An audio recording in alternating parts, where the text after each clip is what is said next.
So what are the tools we're going to use to grow our income streams? What do you need? What tools do you need to grow your income streams? You need hobbies and interests. Things you love doing for fun but tend to be quite good at. It could be playing golf, playing football, understanding football. You know, it's amazing the number of people who understand football these days. It used to be that only football coaches understood a football game. When most of us, when we watch football, we're just waiting for goal. But these days I listen to people, young people, and they know formations, and they know attacking midfield and defensive midfield, and who is a box-to-box player. And I said, this is skill. These are hobbies, but the hobbies have given them talent, skill, ability. They can make money with that. Don't just support Chelsea. Don't just support United. Do you know that YouTube is still one of the easiest ways to create a passive income stream for yourself as a side hustle? This opportunity to earn from YouTube is highly recommended if you're a stay-at-home mum or student, or you want to make money online without too much stress. Here's the opportunity of a lifetime. There is a link in the description of this video. If you click on it, you will get free instant access to the video training that will show you how to create a passive income stream for yourself on YouTube. Click on that link in the description now and thank me later. And those other guys, don't just support them. You watch all these guys, you listen to the commentary, you study the football statistics. What are you doing with all that skill? And I'm going to show you. You can use all of that to make money. Because everything you learn in life can be sold. Everything. Everything you learn in life. Don't throw away your expertise.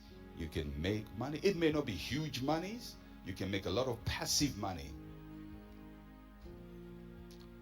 with your hobbies, your interests. Then you need financial reserves, saved money, money you have saved. There could be monies tied up in assets, but it's money that can be used, liquidity. Or you can liquidate very quickly as cash and use to do something of value.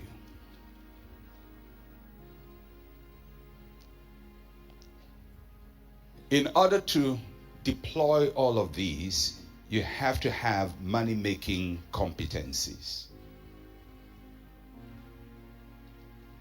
Money-making competencies.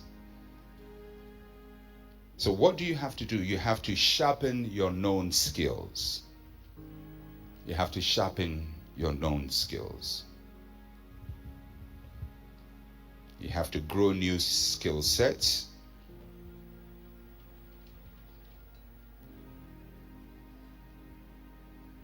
You have to develop efficient work habits, which is very important.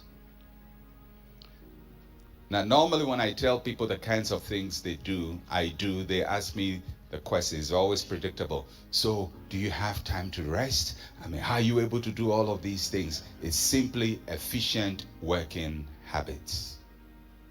Efficient working habits. I don't need time, too much time, to do a lot of things I do. I'm a pastor of a local church. I'm an overseer of a big church denomination. I'm chancellor of a university.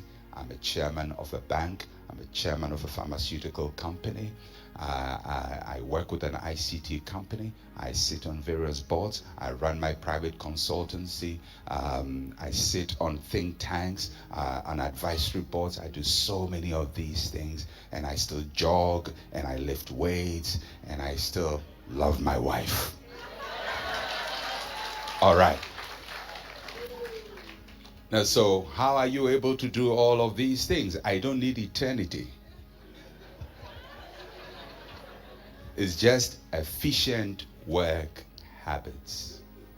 And the skills you develop along the way to help you to make decisions very quickly, to manage your time more efficiently, and to be able to think through the solutions that people struggle with. And I just realized I could do that. I mean, I didn't have banking training, but I'm a chairman of a bank.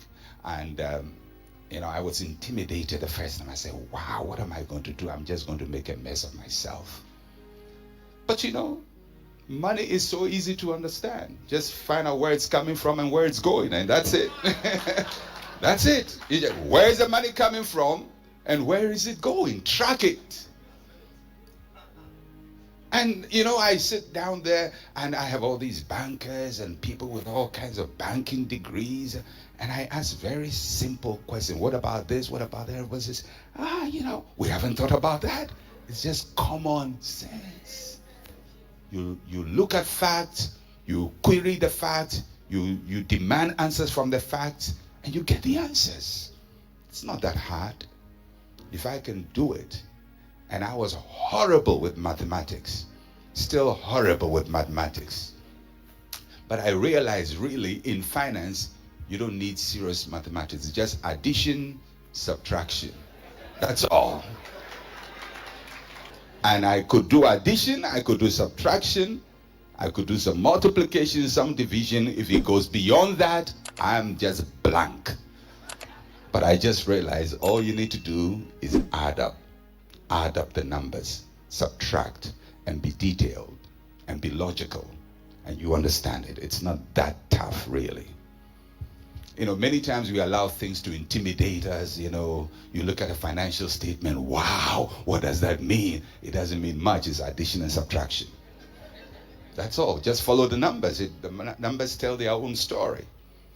So you have to have efficient working habits, time management, good cooperation with people, team building, inspiring people, be a good person, be able to work with other people. Monitor social needs and trends. Find out what people need, what's happening in the marketplace, what is happening to people. Because the need of society is always a business opportunity.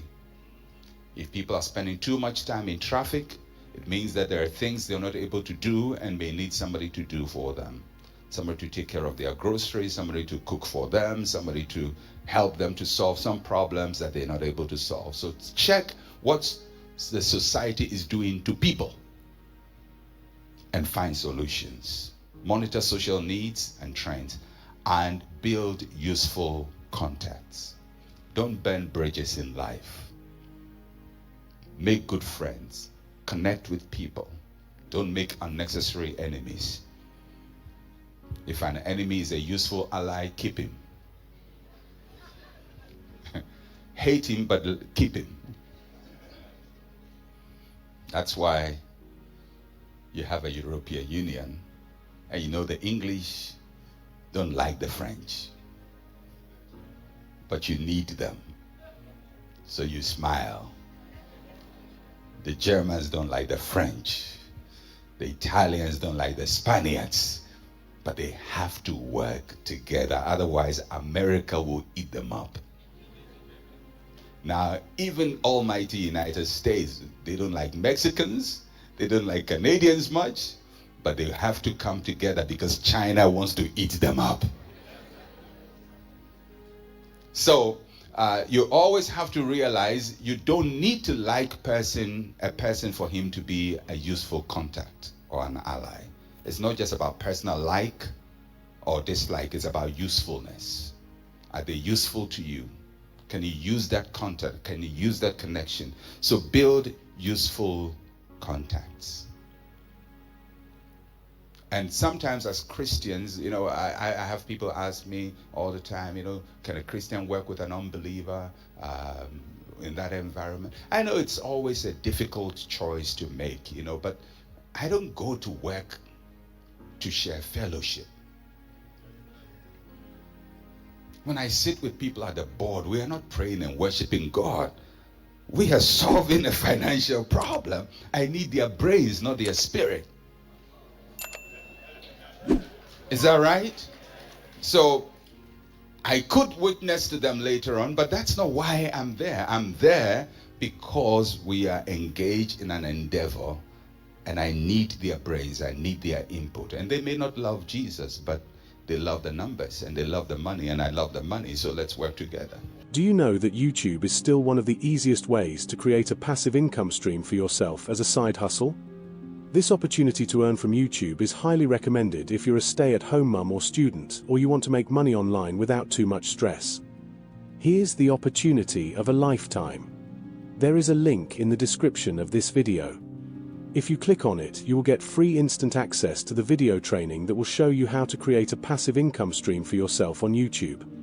Click on that link in the description now and thank me later.